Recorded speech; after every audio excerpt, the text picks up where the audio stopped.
بسم اللہ الرحمن الرحیم علم الانسان ما لم يعلم صدق اللہ مولانا العظیم۔ محترم مفسر مرتضیٰ ندوی صاحب، برادرم اشفاق عالم ندوی صاحب، صفا گروپ کے دیگر ذمہ داران، رفقا، اس ٹاؤن کے معززین، ائمہ اکرام، بہنوں اور بھائیوں، السلام علیکم رحمۃ اللہ وبرکاتہ۔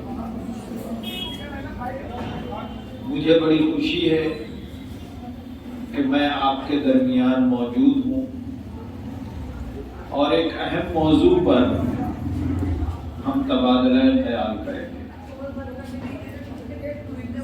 اس امید کے ساتھ تبادلہ خیال کریں گے کہ ہمارا یہ بیٹھنا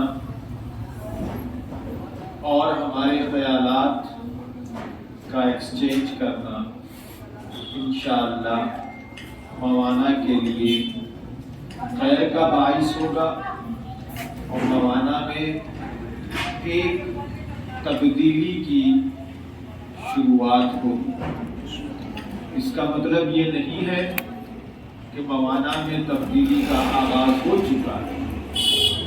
آپ میں سے کئی حضرات تعلیم کے اس اہم میدان سے جڑے ہیں، آپ حضرات بھی خدمت انجام دے رہے ہیں، صفا گروپ بھی خدمت انجام دے رہا ہے،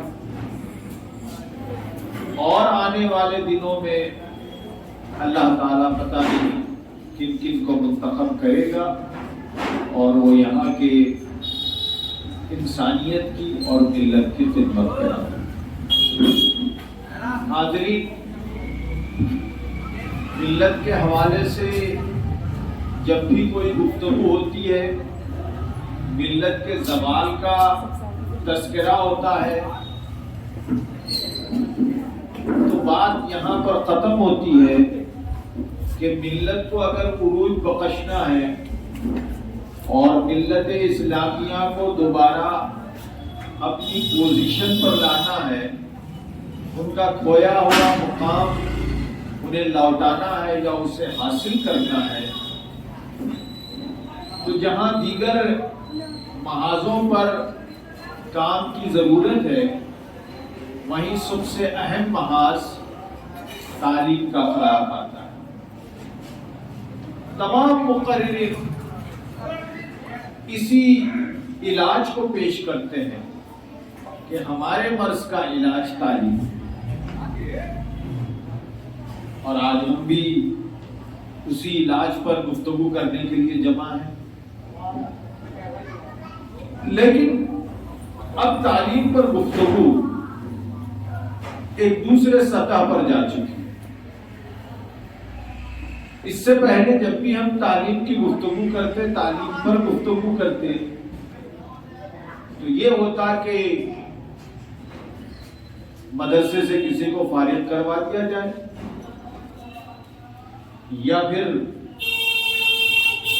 کسی اسکول سے میٹرک کی یا گریجویشن کی ڈگری حاصل کر لی جائے۔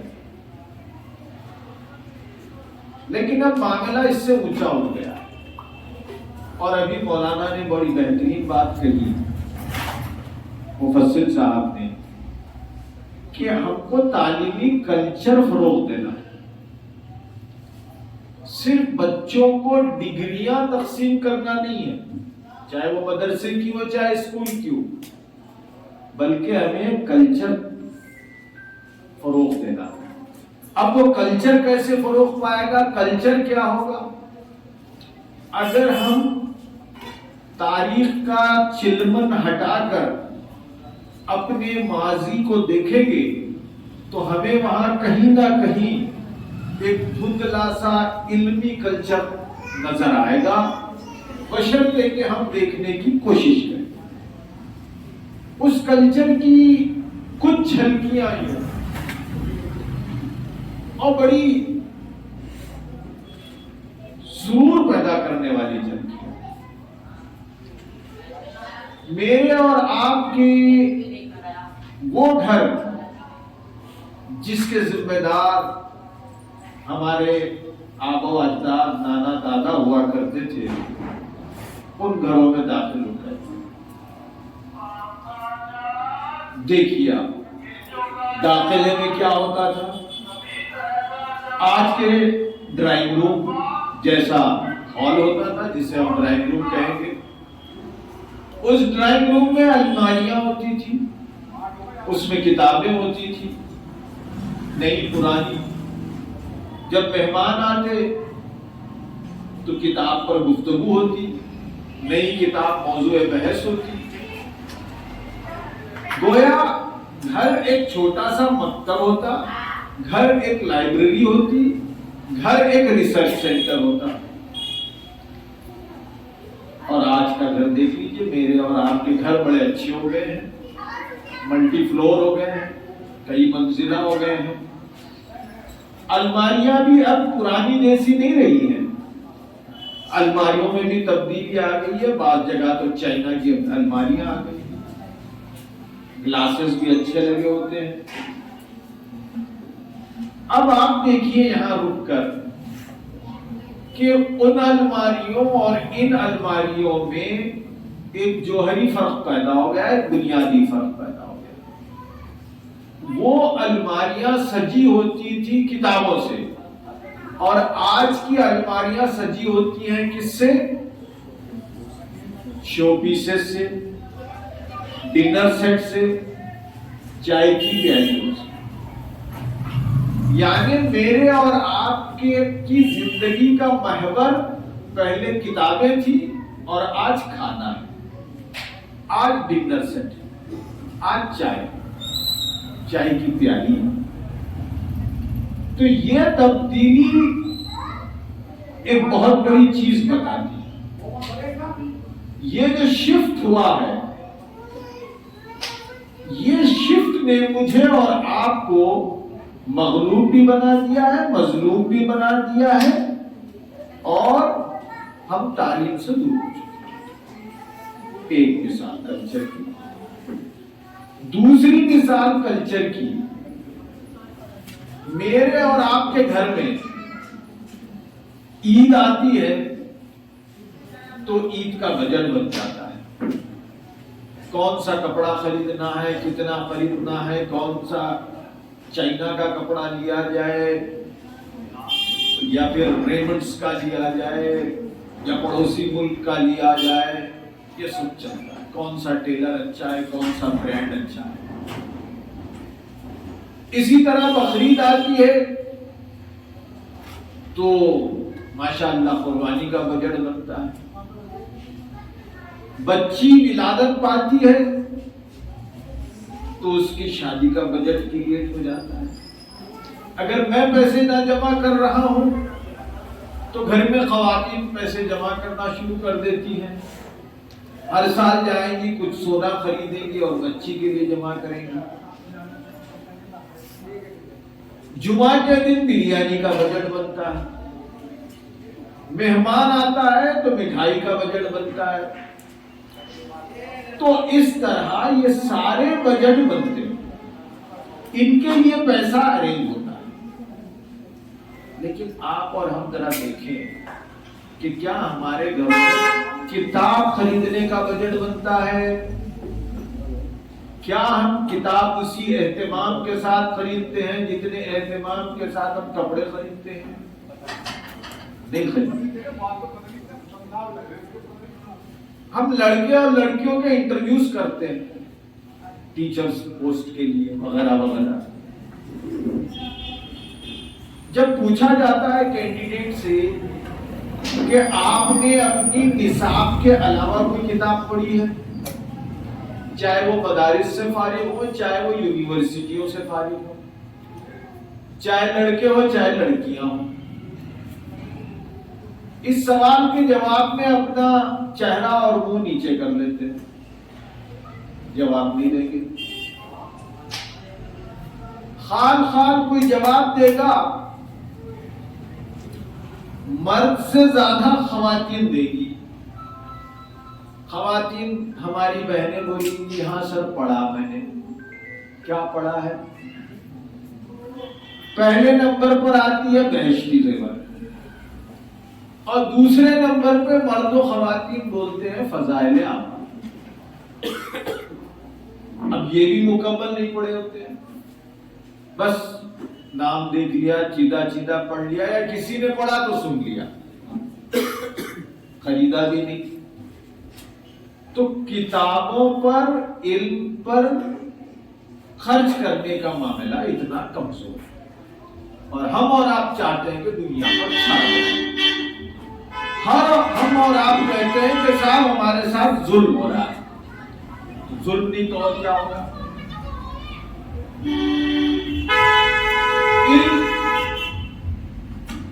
فیس کی ادائیگی کے لیے ہمارے پاس آخری معاملہ ہوتا ہے. کوشش یہ ہوتی ہے کہ فیس معاف کرا دی جائے, کوشش یہ ہوتی ہے کہ میکسیمم ڈسکاؤنٹ لیا جائے, کوشش یہ ہوتی ہے کہ فیس کسی ادارے سے لی جائے, اسکالرشپ لی جائے. دوسرے معاملات میں خرچ کرنے میں ہم آگے. گوگل نے ایک سروے کیا تھا, گوگل پر ایک سروے آیا تھا کہ ایک مسلمان فیملی غالباً 10 سالوں میں 20 ٹن بریانی کھاتی ہے.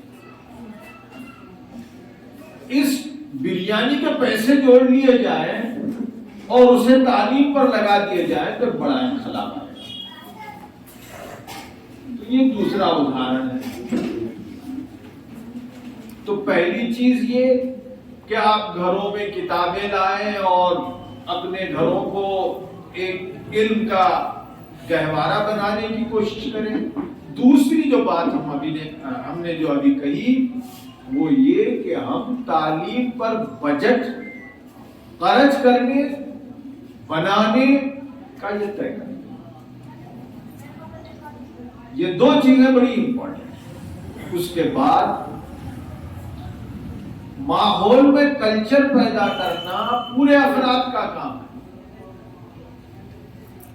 تعلیم کا مطلب اب سمجھا گیا ہے کہ وہ جو اسٹوڈنٹ جاتا ہے اسکول, اس کا کام ہے پڑھنا. ماں باپ بری ذمہ ہو جاتے ہیں. یہ تیسری اور ویری امپورٹنٹ بات. اچھا, ہمارے گھروں میں ایک اور پرابلم ہے. پڑھنے کا کام بنیادی بچے کا اور اسکول سے رابطہ رکھنے کا کام کس کا؟ ماں کا. یہ تصور کر لیا گیا ہے کہ باپ کا کام تو پیسے کمانا. ہمارے پاس فون آتے ہیں, پوچھتا ہوں کہ بچہ کون سی کلاس میں پڑھ رہا ہے, پھر آواز دیتا ہے وہی مرد, اجی ارے وہ اکرم کس کلاس میں ہے.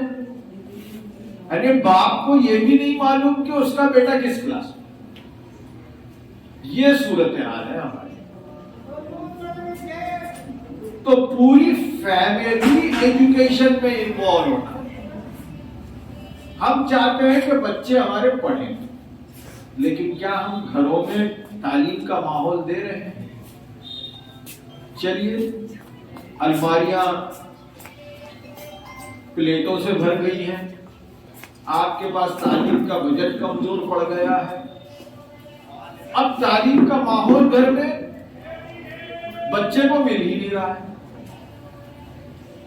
بچہ گھر میں پڑھنا چاہتا ہے, یا تو ہسبینڈ اینڈ وائف میں زور سی آوازیں ہوگی, لڑائی جھگڑا بھی ہو جائے گا, زور سے ٹیلی فون پر گفتگو ہو رہی ہے, پوری کہانی بتائی جا رہی ہے, کوکر کی سیٹیاں بج رہی ہیں. بچہ کیسے پڑھے؟ ہم نے کیا ایک ایریا اپنا گھر چھوٹا ہی ہو تو اس میں رکھا ہے کہ بیٹے تم یہاں بیٹھ کے پڑھو؟ نہیں. تو تیسری چیز اس کو بدلنا ہے. چوتھی چیز میں ذرا فاسٹ کر دیتا ہوں. چوتھی چیز ہمارے معاشرے کا ایک سنگین پرابلم یہ ہے کہ ہم نے ہمارے اسکولوں کو تبدیلی، تعلیم اور خدمت کے سینٹر تصور نہیں کرتے. ہمارا رویہ، پوری ملت کا رویہ یہ ہے کہ اس طرح کہ یہ خدمت انجام دے رہے ہیں مدارس کے حد تک، وہ بھی بڑی حد تک نہیں، کسی حد تک محدود ہے. مدارس کی ایک عزت ہے ہمارے پاس، الحمدللہ ہونی چاہیے. لیکن جب بات اسکول کی آ جاتی ہے تو پتہ نہیں ہمارے کلچر میں یہ تصور ہے کہ یہ اسکول نہیں، ایک تجارت کا سینٹر ہے، یہ ایجوکیشن کی دکان ہے. ماں کا بیہیویئر ویسی ہوگا اور ہر ماں یہ سمجھتی ہے کہ سوائے کانوینٹ کرسچن اسکول کے سب اسکول خراب، اور ہمارا اسکول تو سب سے خراب. ٹیچر سے اس کا رویہ یہ ہوگا کہ ٹیچر بچے کو پڑھنے نہیں آ رہا، بچے کا وہ ہو گیا، بچہ ایسا کر رہا ہے، بچہ ویسا کر رہا ہے. پوری شکایت اسی طرح کی شکایت جس طرح ہم دکاندار سے جا کے کسی پروڈکٹ کے بارے میں کرتے ہیں. ہمارا کوئی تعاون اسکول سے ہوتا نہیں. اسکول کو ہم مد مقابل لا کے کھڑا کر دیتے ہیں. بچے کی تعلیم ایک انٹیگریٹڈ عمل ہے. اس میں پیرنٹ کی بھی شرکت چاہیے، اس میں ٹیچر کی شرکت چاہیے، اس میں مینجمنٹ کی شرکت چاہیے. تو ہم کو یہ ماحول پیدا کرنا ہے کہ سب ایک پیج پر آئیں، ایک صف پر آئیں، سب ایک مقصد کے تحت بچے کو اونچا اٹھانے کے لیے کام کریں. میں نے ماؤں کی کا رویہ بیان کیا، ٹیچروں کا بھی رویہ کچھ ایسی ہے. آپ یہ کہیں گے کہ سر آپ نے تو ایک بات کہی دوسری بات چھوڑ دی. بات بالکل صحیح ہے. اب ہماری ٹیچروں کا معاملہ یہ ہے، معاف کرنا اگر ٹیچریں موجود ہیں تو، کہ پیرنٹ ٹیچر میٹنگ میں ہمارے پیرنٹ آتے نہیں. میں کلاسز لیتا ہوں نارتھ انڈیا، ساؤتھ انڈیا میں، ہر جگہ یہی معاملہ ہے. پیرنٹ کیوں نہیں آتے؟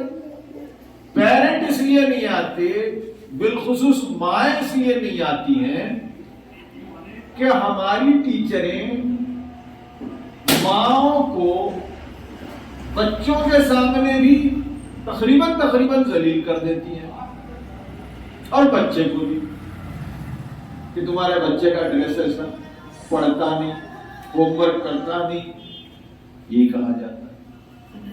تمام اسکولوں، تقریباً تمام اسکولوں. تو کیا کوئی ماں اپنی بچے کی اس طرح کی شکایت سننے کے لیے آنا گوارا کرے گی؟ اور اس کے بعد فیس کی وصولی ہوتی ہے. اب NCERT بھی کہتی ہے کہ پیرنٹ ٹیچر میٹنگ میں اس طرح کی گفتگو نہ ہو، بلکہ آپ اور ہم مل کے بچے کی کمزوریوں پر گفتگو کریں. میں جتنے اسکول مینیج کرتا ہوں تمام اسکول میں یہ انسٹرکشن ہے کہ پیرنٹ ٹیچر میٹنگ میں ماں اپنے بچے کے ساتھ آئے یا نہیں آئے. ٹیچرز بولے، ٹیچرز ہے نا یہاں پر، بتائیں آپ. ماں اپنے ساتھ پیرنٹ ٹیچر میٹنگ میں بچے کو لائے یا نہ لائے؟ جواب دیجیے، گھبرائیے مت. لانا چاہیے یا نہیں لانا چاہیے؟ نہیں لانا چاہیے. کیوں؟ ماشاءاللہ، ویری گڈ. لیکن اس اسکول کے علاوہ تقریباً میجورٹی آف اسکول میں بچہ بھی آتا ہے، ماں بھی آتا ہے، اور ماں کی موجودگی میں بچے کو ذلیل کرنے کی کوشش کرتی ہے ٹیچر. تو بچہ سن رہا ہے، تو بچے کی اور ٹیچر کی ریلیشن شپ ٹھیک ہوگی یا متاثر ہوگی؟ متاثر ہوگی.